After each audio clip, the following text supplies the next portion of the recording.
Hello and welcome to It's Your Business with Mario Toneguzzi on Megapix Media. Joining me today is Douglas Nyhoff, who is a former University of Calgary Dinos football player on the 1983 and 1985 championship winning Vanier Cup teams. He's now a business executive and an investor based out of Dallas, Texas. Thanks for joining us today, Doug. It's a pleasure to be here, Mario. Well, maybe just we'll start off this conversation, Doug, by just telling me just basically what you do right now. Sure. I'm a private equity investor. I used to be, part of larger private equity firms, but a little over a decade ago, I started doing my own independent investing. And related to Calgary, I support several tech investments up in the city, sit on some of the boards on various businesses, as well as other investments elsewhere here in the United States. Well, let me go back in time. After you left U of C, maybe if you could describe your journey and where it took you to where you are today. Sure. Right after graduation, I went to work for Ernst & Young in Calgary. I guess at that time it was called Clarkson Gordon for the early days. I earned my chartered accountant designation, and just before sort of actually finding out if I'd become a chartered accountant, I had made the decision to apply to Harvard Business School. I was fortunate enough to get in and join the class of 1992 graduation class of Harvard Business School. So I left Calgary in July of 1990, a little over 30 years ago, crossing the border.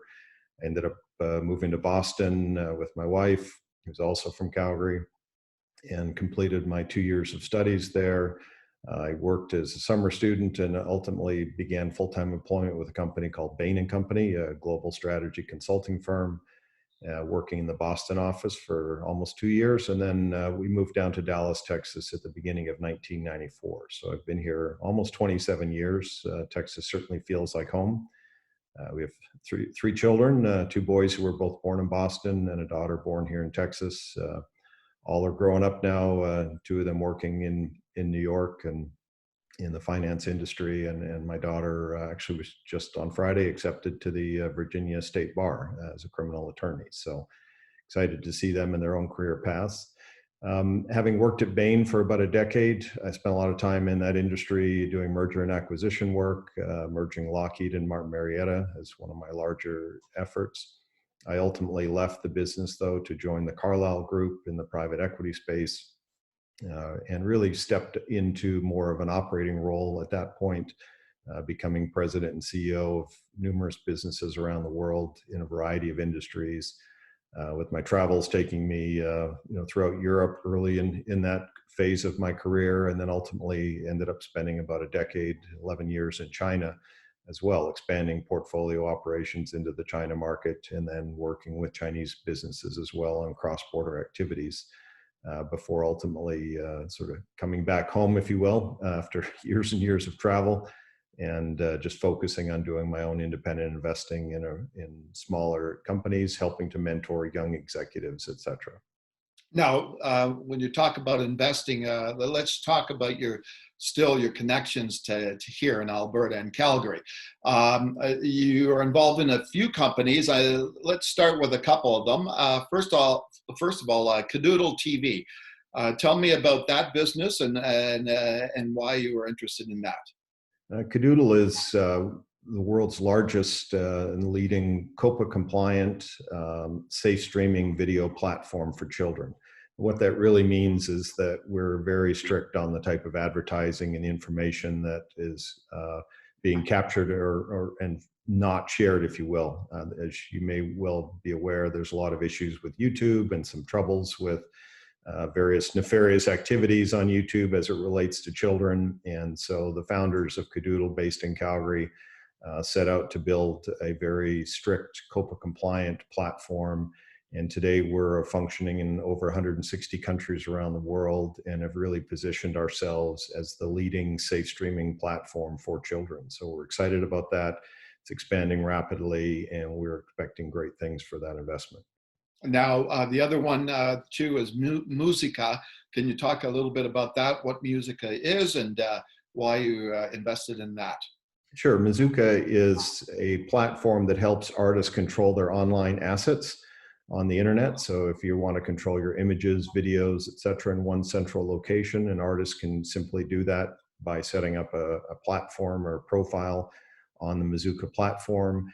And through that, we've expanded our business into now helping artists collect, file and collect their royalties that they're rightfully owed and earned if they're songwriters, etc. And so similarly to Cadoodle, we've been expanding around the globe with Musica. We've really positioned ourselves as the central repository of information for artists and their management teams, as well as for a trusted source for the performing right organizations. For example, in Canada, you have SOCAN that helps artists collect royalties that they've earned. But we work with the equivalent organizations in countries all over the world, particularly here in the United States, the three largest organizations here in the US. And now we're also beginning to expand our relationship with the major music publishing organizations around the world. So it's an exciting space. We're bringing technology to what's been a very traditional industry. And Sean Wilson, who founded the business out of Calgary, has done an excellent job of building those relationships around the globe. And we're excited to play that role and really be the central hub and repository of live performance information and royalty information. Yeah. Well, let's turn back the clock, go back to time to your football playing days with the Dinos. 83 and 85 Vanier Cup winning teams. I still contend 84 teams should have won. Well, shouldn't have won it as well. I think it was the best team out of those 3 years. So do I. So do I. What do you recall the most about that era, and why was that program so successful at that time? I think what I recall the most are the people. I have so many great friends to this day off that organization. We were, a pretty diverse collective group of people, and I was a bit of an outsider coming up from Lethbridge to join the large Calgary high school crew that formed the majority of the team. But we are a group of people that are as close today as we were back then. And I think that speaks a lot to the testament to the coaching from Peter Cannellan on down to the organization. Obviously, success breeds success, and it's been fun to watch everybody in their post-football careers have success in whatever field they've chosen, and to really give back and support the program through the Alumni Association, et cetera. And I think the personalities of the players at that time, we all believed in our coaching system. We all believed in each other, and that led to tremendous success for the team. And I think it's to see the success of each and every person on the team in their afterlife, if you will, I think is a reflection of the accomplishments that we had as players on the field. And so it's nice to have those relationships. And when we get together, after all these years, it's like going back to the locker room, which is a lot of fun. Yeah, the thing you mentioned, the thing is that I look on that roster of that 83 team and I see so many success stories in business, like the Tony Spallatinis of the world, the Greg Vavras, et cetera, yourself. Can you talk a little bit more about that? Like, what did you guys learn, I guess, from that program and that championship program that has made you successful business and community leaders over time? Well, I think, it starts with coaching and discipline, and certainly Peter Cannellan, that was his first year in 1983, and he brought a new approach to the program.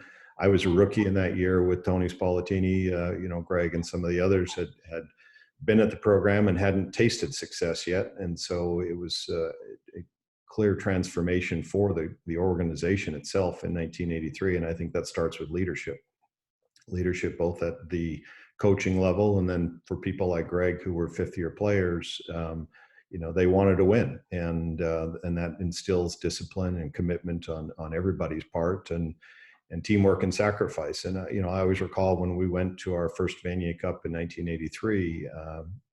Coach Cannellan had decided that we were not going to be staying at the standard hotel. We were not going to participate in all the fancy hoopla that surrounded it. we were there to win a football game, and we needed to stay focused on our task at hand, and there would be plenty of time to celebrate afterwards if we achieved our success. And that kind of discipline and sacrifice and commitment to a goal and objective, I think, not only led to success for us as a team in '83, but it really set the tone for the program for the next several years. And as you mentioned, I think our best year probably was 1984. But we rebounded from a slip up there, and won again in 1985. But I think those lessons learned and life skills you develop, teamwork, commitment, discipline, hard work, sacrifice, uh, apply in all aspects of life, and certainly in a business career, it's important. And I think all of us that tasted success as athletes were able to take those life lessons and apply them in the business community. I maintain that that '83 team really set the tone for the next few decades, for especially not only the UFC football program, but also the UFC athletics and UFC in general. Because I think that winning that national championship on television, national TV, really put the UFC on the map. Any thoughts there? Yeah, I think that's true. I mean, it was the first high profile, national success for the football program, and to a large extent brought a lot of attention to the school. Greg's success, as our quarterback and winning awards as an individual brought a lot of highlight. And obviously some of the other programs at the school at that time, whether it was basketball or others, were also having success. So I think the combination of all those things helped really propel, and then of course our 3-year run, as a dominant team in the West, certainly, and then at a national level, I think really solidified University of Calgary football program, brought a lot of attention, and of course you now see the success continuing on decades later. So I think it's tremendous to see, and feel a part of that, and to know that the program has been built off it, both for the kids that are playing today, but also through the alumni network. And to see so many of the people that are still in the Calgary area supporting the program, as an alumni organization, I think is, again, a testament to the types of people that played on the team and are contributing factors to the success of the program and for the university, through all these years. Yeah. Now I understand there's a scholarship in your name as well. Yes, I founded a scholarship in my name to help promote and recruit kids from Lethbridge who wanted to come up to play for the Dinos. The primary focus at the time when it was first established was for LCI, people, graduates from LCI, to come play for the Dinos, but then also, to the extent that the program was interested in recruiting other kids from Southern Alberta, certainly want to, try and help support those, to make that choice to choose UFC over other options they might be considering. Okay, super. Um, I want to go back to your investing. When you look at companies, what are you looking for to invest in? Yeah. Recently, my focus has been on growth opportunities, and really trying to find situations where there's a young management team. They've established themselves in a presence in their industry.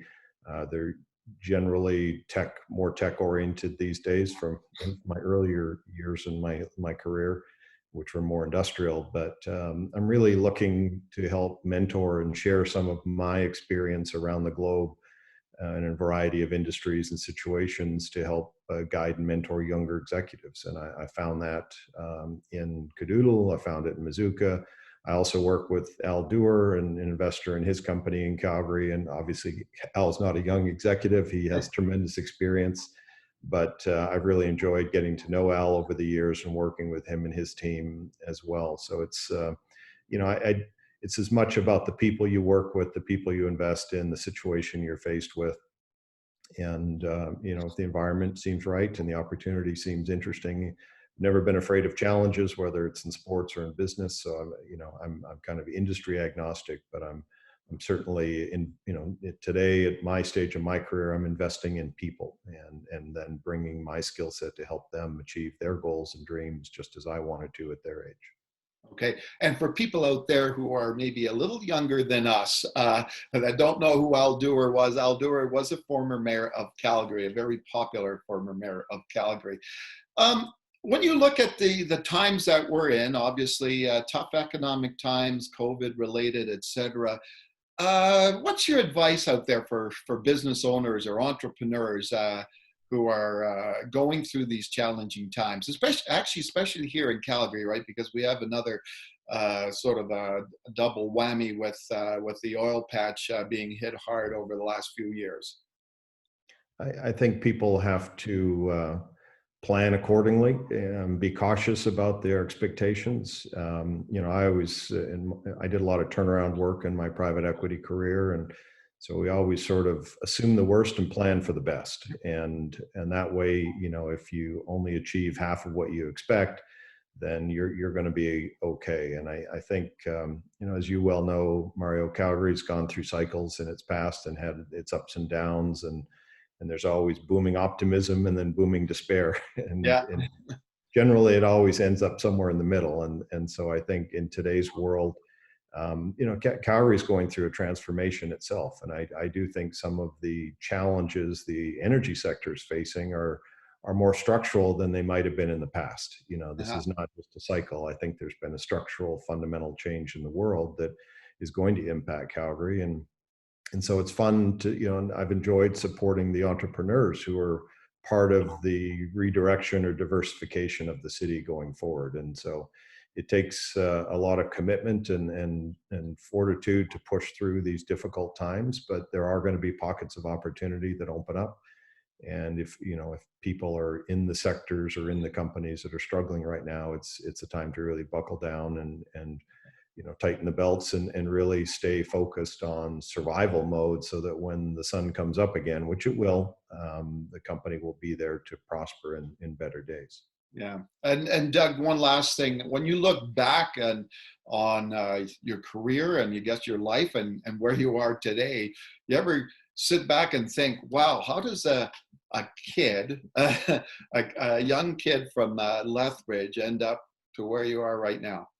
I have thought about it often. I recall flying into France to go fix a automotive factory in a small town on the west coast of France, and asking myself, what am I doing here? I don't even speak French. And then spending 12 years of my life in China, learning to speak Mandarin, really, spending a large part of my adult life in China is something that as a young boy, I could have never imagined. And I think it's a testament to what people need to think about in their own lives today. If you're young, you don't know what's going to lie ahead. And the success I've had far exceeds anything I ever imagined when I was a young boy growing up in Lethbridge. Just as it was when I was a football player at U of C. When I came to the program, I had no idea, the kind of success that we were going to accomplish. And so, anybody who's struggling today or working hard to achieve their goals should stay focused on what they're doing, continue to put in the hard work and commitment, and good things can happen. And it doesn't mean it's not without challenges, and there's certainly ups and downs in anything you do in life. And when you get knocked down, you got to get back up. But it's, I'm grateful and thankful for the accomplishments that I've had in my life. I'm thankful to the people that played a role in helping to teach me and mentor me along the way, because nothing you achieve in life you do on your own. There's always people that have played a role, whether it be my athletics or education, university, or even, elementary school back in Lethbridge. There's people that are friends today or mentors at that time who help shape and influence you. So it's, I'm a testament to, anything can happen to anybody. And so just keep focused and shooting to achieve your dreams. Okay, great. Thanks for joining us today, Doug. It's good to see you, Mario. Thank you.